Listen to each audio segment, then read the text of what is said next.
Hello বন্ধুরা, আজকে আমি আপনাদের মাঝে একটা নতুন ভিডিও নিয়ে এসেছি, যেটা দেখলে আপনারা অবাক হয়ে যাবেন। এটা হচ্ছে সামাই বানানোর মেশিন। এটা আপনাদের দেখলে অনেক ভালো লাগবে। তার জন্য আমি এখানে এই যে একটা মেশিন বসিয়েছি ছোট্ট।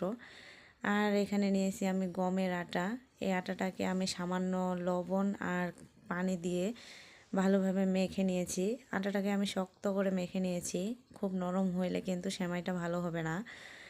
আর এ পর্যায়ে আমি অনেকগুলো সামাই বানাই ফেলছি। সেটাকে আমি রোদ্রে শুকাইতে দিছি। এখানে আমি দুই প্রকারের সামাই বানাইছি। একটা হচ্ছে ধানের গুঁড়োর সামাই, আর একটা হচ্ছে গমের গুঁড়োর সামাই। তো এখানে আমি এগুলোকে শুকাইতে দিচ্ছি। আর দেখুন সেমাইটা কতটা ঝরঝরে হয়েছে। আপনারা ভিডিওটি দেখলে অবশ্যই বুঝতে পারবেন।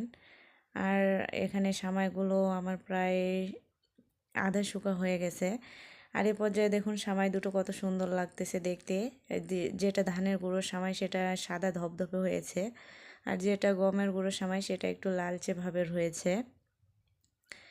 তো এই সামাইটা খেতে অনেক দারুণ। শুধু দুধ দিয়ে রান্না করলে কিন্তু একেবারে অনেক দারুণ একটা নাস্তা হয়। তো আমরা বাইরে অনেক নাস্তায় খেয়ে থাকি, কিন্তু হাতের বানানো সামাইয়ের মতো স্বাদ হয় না। তো আমার ভিডিওটি ভালো লাগলে অবশ্যই লাইক দিবেন আর সাবস্ক্রাইব করে আমার পাশেই থাকুন। আল্লাহ হাফেজ।